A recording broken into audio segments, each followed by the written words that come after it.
तिसरा भाग, ज्याला आपण म्हणूया जैविक गुण. जेवढे पण जीवाणू आहेत ते जमिनीच्या जैविक भागामध्ये येतात. आता हे जीवाणू आपल्यासाठी गरजेचे आहेत का, हे माहिती करून घेण्यासाठी आपण काय करू शकतो? आपण आपल्याच शेतातील माती घेऊ आणि तिचे 2 भाग करून लोहाराच्या भट्टीमध्ये त्यातील एक भाग 160 डिग्री सेल्सिअस ते 500 डिग्री सेल्सिअस तापमानात गरम करू आणि ती थंड झाल्यानंतर दोन्ही भागात बीज जर टाकले तर गरम केलेल्या भागात ते बीज कधीच नाही उगवणार. असं का? कारण 160 डिग्री सेंटीग्रेड पेक्षा जास्त तापमानात जे पण जीवाणू होते ते सर्व संपून गेले, म्हणून ते नाही उगवले. म्हणजेच बीज उगवण्याची प्रक्रिया ही जीवाणूंच्याच माध्यमातून होत होती. हे एक काम झालं. आता दुसरं काम बघा.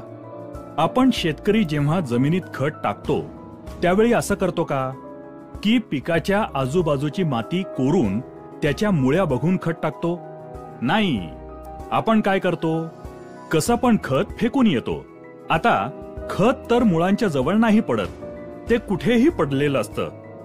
तरी पण जर 2 दिवसानंतर आपण पाहिलं तर पिकामध्ये बदल झालेला दिसून येतो. याचा अर्थ ते टाकलेलं खत पिकाला लागू पडलं.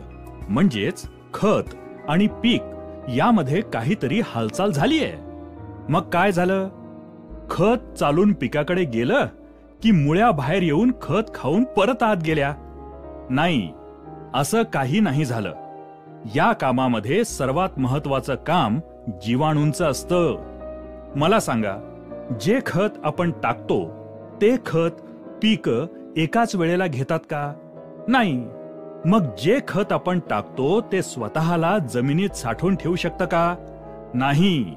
तर जीवाणू काय करतात? शेतकरी जी खतं टाकतो त्यांना साठवून ठेवून पिकांना जशी गरज लागेल त्यानुसार ती खतं पिकात पोहोचवण्याचं काम करतात. हे महत्वाचं काम पण जीवाणूंच्याच माध्यमातून होतं. आता तिसरं काम. बरीच अशी तत्व आहेत जी पिकं असतात त्या स्वरूपात कधीच घेत नाहीत. तुमच्या भाषेत सांगायचं तर समजा गहू घेतले. गहू आपल्या खाण्यासाठी असतात. जर मी तुम्हाला 1 प्लेट भर गहू खायला दिले तर तुम्ही खाणार का? नाही. तर काय करणार? त्याचं पीठ कराल, त्याची चपाती बनवाल आणि मग खाल. याचा अर्थ असा की ज्या स्वरूपात आहे त्यातून दुसऱ्या स्वरूपात बदललं तरच खाऊ शकणार. त्याचप्रमाणे फॉस्फरस, सिलिकॉन यासारखी जी तत्व आहेत ती आहे त्या स्वरूपात पिकं कधीच घेत नाहीत. त्यांना दुसऱ्या स्वरूपात बदलण्याची गरज असते. त्यांना घुलनशील बनवावं लागतं. हे काम जीवाणूंच्याच माध्यमातून होतं. जर आपण फॉस्फरस जमिनीत टाकला आणि त्या ठिकाणी जीवाणूच नसतील तर तो फॉस्फरस जमिनीत तसाच पडून राहील. तो पिकासाठी वापरलाच जाणार नाही. आणि तुम्ही विचार कराल, मी तर पिकात टाकलंय तरी पण फॉस्फरसची कमतरता का आली? मग तुम्ही काय करणार? परत फॉस्फरस आणून टाकणार आणि असं केल्यानं आपला खर्च वाढतो. याचा अर्थ हा की ही सर्व तत्व उपलब्ध स्वरूपात पिकांमध्ये पोहोचवण्याचं महत्वपूर्ण काम जीवाणूंच्याच माध्यमातून होतं. आता कार्बन आणि नायट्रोजनच्या संबंधाबाबत तुम्हाला कल्पना आहे का? तर बघा, पिकाला सगळ्यात जास्त प्रमाणात जे तत्व लागतं ते नायट्रोजन. पण जमिनीत जितक्या जास्त प्रमाणात कार्बनची आवश्यकता असेल तितके नायट्रोजन पिकांना चांगल्या प्रकारे उपलब्ध होते. अर्थातच जमिनीतील कार्बनचे प्रमाण कमीत कमी 1% ते 1.5% असणे आवश्यक आहे. तसेच पिके आणि माती परीक्षणानुसारही त्याची मात्रा ठरवता येते. आता शेतकरी काय करतो? नायट्रोजन टाकून सुद्धा नायट्रोजनची कमतरता दिसून आल्यानंतर पुन्हा नायट्रोजन आणून शेतात टाकतो. खरं तर शेतात कार्बनच्या कमतरतेमुळे पिकात नायट्रोजनची कमतरता आली आहे. आता जमिनीत जर कुठलेही तत्व जसे nitrogen, phosphorus, potash, copper, zinc, sulphur या व्यतिरिक्त कुठलेही तत्व कमी असेल तर आपण बाजारातून विकत आणून टाकू शकतो. पण कार्बनची कमतरता असेल तर तो बाजारात विकत मिळतो का? नाही.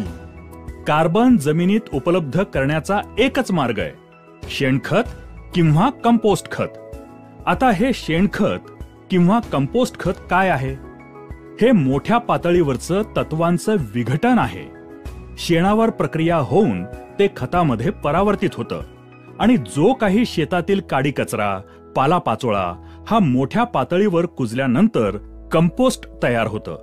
जेव्हा शेतकरी हे सर्व शेतात टाकतो तेव्हा जीवाणू त्यावर प्रक्रिया करून या खताचं सूक्ष्म पातळीवर विघटन करून त्याच्या आतमध्ये जी तत्व असतात ती काढून पिकांपर्यंत पोचवल्यानंतर जो भाग उरतो तो कार्बन असतो. याचा अर्थ हा की जमिनीमध्ये कार्बन उपलब्ध करण्याचे सर्वात महत्वाचे काम पण जीवाणूंच्याच माध्यमातून होते. आता पिकांच्या वाढीसाठी हार्मोन्सची आवश्यकता असते. रोपांना फुलांवर येण्यासाठी आणि फुलाला फळामध्ये बदलण्यासाठी सुद्धा हार्मोन्सची आवश्यकता असते. हे हार्मोन्स तयार करण्याचे काम सुद्धा जीवाणूच करतात. आता रोपाला वेगवेगळ्या आजारांपासून, कीटकांपासून बचाव करण्यासाठी स्वतःमध्ये औषध तयार करायची असतात. बघा, कधी कधी आपल्या शरीरावर काही कापलं तर बिना औषधानं ते बरं होतं.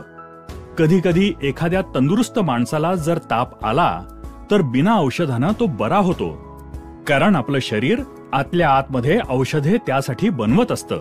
त्याचप्रमाणे पिकामध्ये ही जी काही ताकद आहे ती जीवाणूंच्या माध्यमातून तयार होते. आता पहिल्यापासून बघितलं तर बी उगवण्याचं काम, आपण जी खते टाकतो ती स्वतःकडे साठवून पिकांपर्यंत पोहोचवण्याचं काम, तसंच तत्वांना दुसऱ्या स्वरूपात बदलून पिकांपर्यंत पोहोचवण्याचं काम, तसंच कार्बन जमिनीत उपलब्ध करण्याचं काम, जोडीने हार्मोन्स बनवण्याचे काम आणि औषधे तयार करण्याचे काम, ही सर्व महत्त्वपूर्ण कामे याच जीवाणूंच्याच माध्यमातून, याच जमिनीच्या जैविक गुणांच्या माध्यमातून होतात. तर आता मला सांगा, आजपर्यंत शेतकऱ्यानं या जैविक भागावर किती काम केलंय? मी शेतकऱ्याला एक प्रश्न विचारतो की शेतीचा मजूर कोण आहे? तर शेतकरी म्हणतो, मीच शेतीचा मजूर आहे. मीच दिवस रात्र शेतामध्ये राबत असतो. जर शेतकरी मजूर आहे तर मी शेतकऱ्याला हातात एक बी देतो. शेतकरी स्वतः त्याला अंकुरित करू शकतो का? नाही. शेतकऱ्याच्या खिशात 100 गोणी खत आणून शेतात टाकण्याची क्षमता असेल, पण तो एकतरी खताचा दाणा उचलून पिकामध्ये घुसवू शकतो का? नाही. तर मग शेतकरी शेतीचा मजूर आहे का? नाही. शेतकरी फक्त सप्लायर आहे. शेतीची जी पण गरज आहे शेतकरी फक्त ते सप्लाय करायचं काम करतो. खरा मजूर तर जीवाणू आहे, जो शेतात जमिनीमध्ये काम करून शेतकऱ्याला पीक आणि उत्पादन देतो. याचा अर्थ हा की शेती हा शेतकऱ्याचा कारखाना आहे आणि त्याचा मजूर आहे जीवाणू. आणि आजपर्यंत शेतकऱ्याला हे माहिती नाही की याचा खरा मजूर कोण आहे. तर बघा, आजच्या तारखेला शेतामध्ये आपल्याला काय समस्या आहेत? जे बी आपण लावतो ते नीट उगवत नाही. जी रोपं उगवतात त्यांचं पोषण चांगल्या प्रकारे होत नाही. रोपांना फुलं चांगल्या प्रकारे येत नाहीत. जी फुलं येतात ती चांगल्या प्रकारे फळात परावर्तित होत नाहीत. शेतीत रोगराई वाढलीये. या साऱ्या समस्या, ही कामं जीवाणूंच्या माध्यमातून होत होती ती आज होत नाहीत.